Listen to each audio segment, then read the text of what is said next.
शङ्करं लोकशङ्करं शङ्करं शङ्कराचार्यं केशवं बादरायणं सूत्रभाष्यकृतौ वन्दे भगवन्तौ पुनः पुनः। ईश्वरो गुरुरात्मेति मूर्तिभेदविभागिने व्योमवद्व्याप्तदेहाय दक्षिणामूर्तये नमः।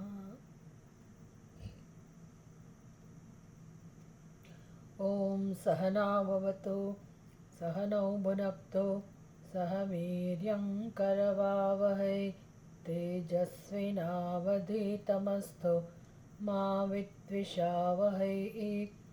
ॐ शान्तिः शान्तिः शान्तिः।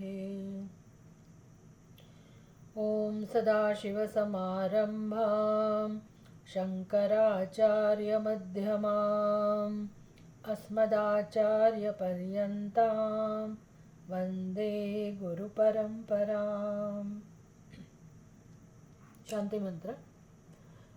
ॐ वाङ् मे मनसि प्रतिष्ठिता मनो मे वाचि प्रतिष्ठितम् आविराविर्म एधि वेदस्य मआणिस्तः श्रुतं मे मा प्रहासीः अनेनाधीतेन अहोरात्रान् सन्दधामि ऋतं वदिष्यामि सत्यं वदिष्यामि तन्मामवतु तद्वक्तारमवतु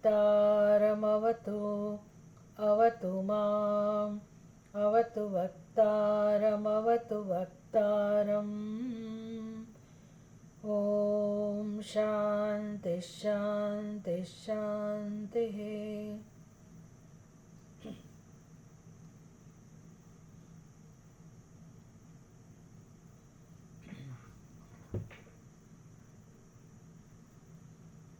અનુભૂતિ પ્રકાશની અંદર 9મો અધ્યાય કૌશિતકી ઉપનિષદની અંદર 4થો અધ્યાય 8મા અધ્યાયથી કૌશિતકી ઉપનિષદનું વિવરણ શરૂ કર્યું છે ગ્રંથકારે.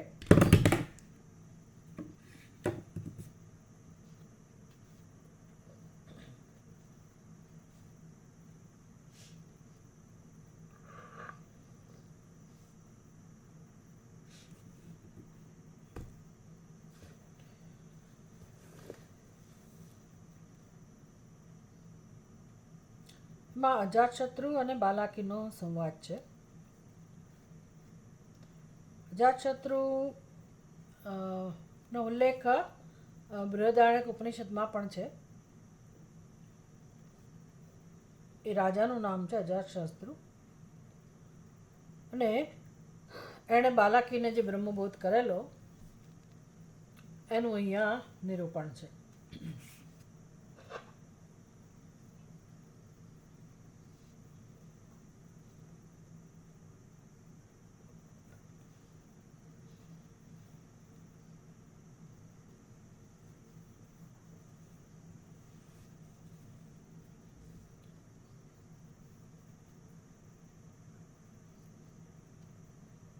પહેલા શ્લોકમાં એ વસ્તુનો ઉલ્લેખ કરે છે.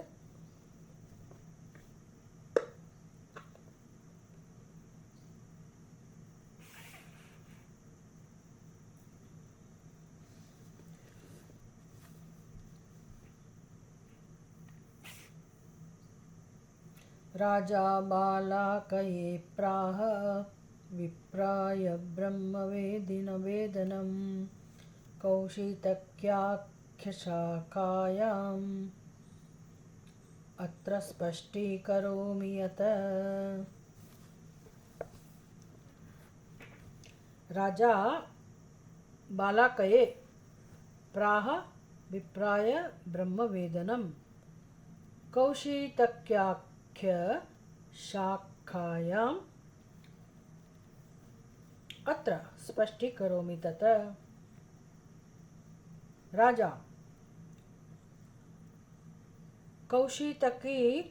કૌશિતક્યાખ્ય શાખ્યામ બાલાકયે વિપ્રાય બ્રહ્મવેદનમ પ્રાહ તત અત્ર સ્પષ્ટીકરોમિ.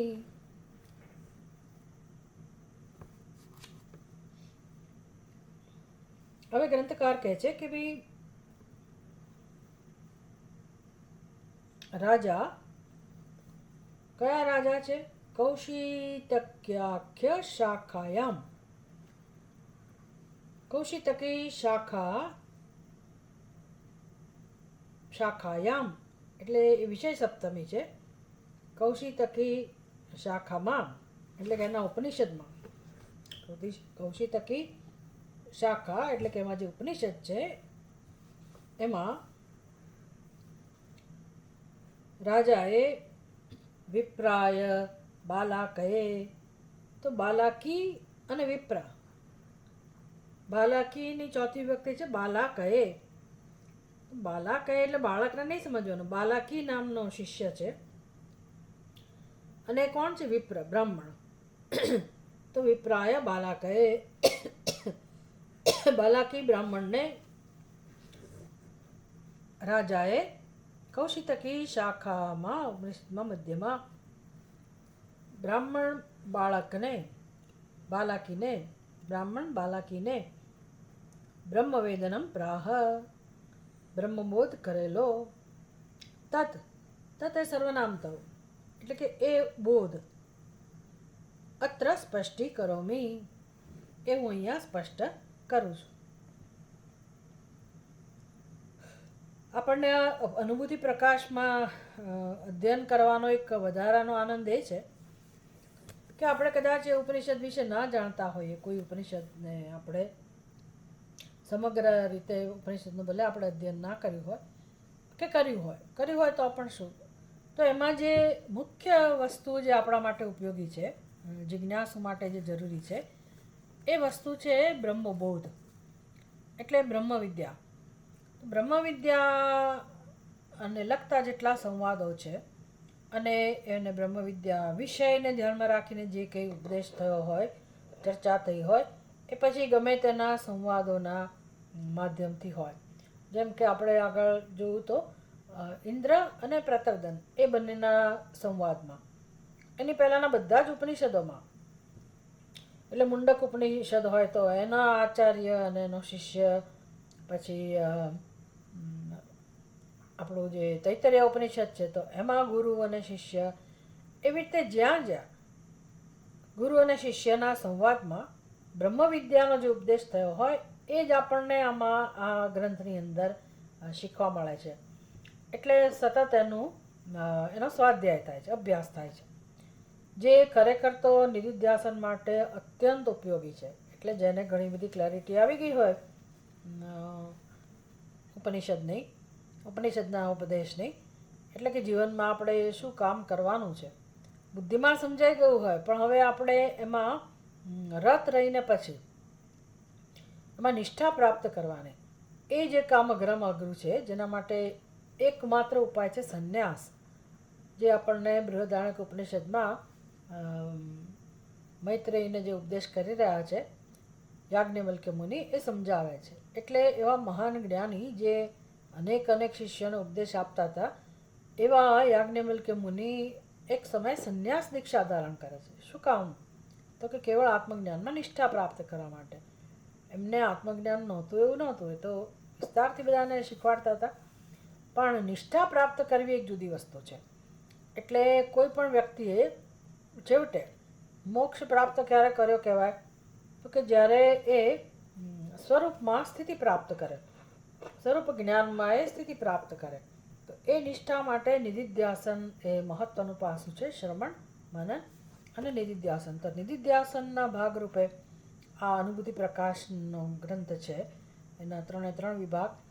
એટલે વિદ્યારણ્ય સ્વામીએ પોતાના નિધિધ્યાસન માટે થઈને એ જ ઉપનિષદને સ્વતંત્ર રીતે રચના કરી છે. વિચાર કરો, એટલે કેટલું બધું એણે કામ કર્યું હશે કે એમાંથી જે જરૂરી છે જિજ્ઞાસુને એ જ વિભાગ એમણે, એટલે કે બ્રહ્મવિદ્યા જે છે ખાસ કરીને જે વિભાગમાં, એ બધો અહીંયા આગળ મૂળ જે મંત્રો હોય અને બ્રહ્મવિદ્યાનો જે ઉપદેશ હોય તો પોતાની રીતે એણે મંત્રો રચ્યા, શ્લોકોની રચના કરી અને ઉપનિષદ આપણી સમક્ષ રજૂ કરેલું છે.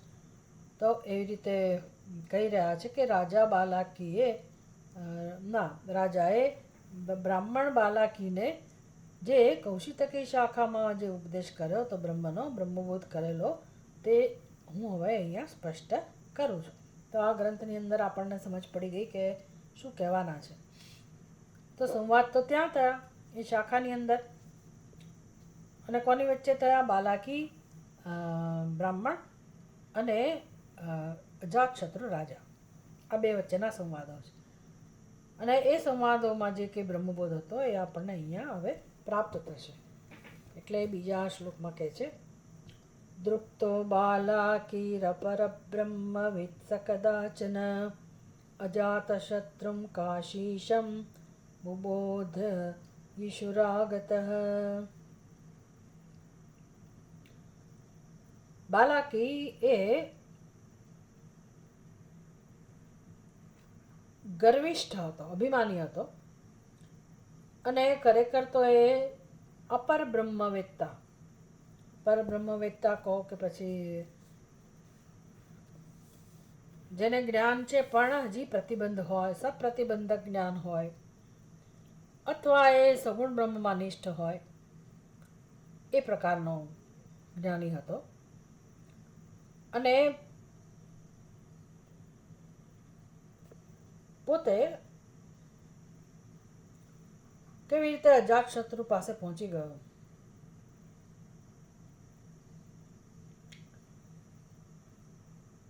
બાલાકી થોડો અભિમાની હતો. અજાતશત્રુ એ બ્રહ્મજ્ઞાની પણ હતો અને શૂરવીર પણ હતો, એનું વર્ણન કરે છે. દૃપ્તો બાલાકીરપરબ્રહ્મ વિત્સ કદાચન અજાતશત્રુમ કાશીશમ બુબોધ યીશુરાગતઃ. બાલાકી અન્વય કરીએ છીએ આપણે. બાલાકી અપરબ્રહ્મવિદ દૃપ્તઃ સહ કદાચન કાશીશમ અજાતશત્રુમ બુબોધયિષુઃ આગતઃ. બાલાકીને શું થયું? બાલાકી એવું માનતો હતો કે હું જ્ઞાની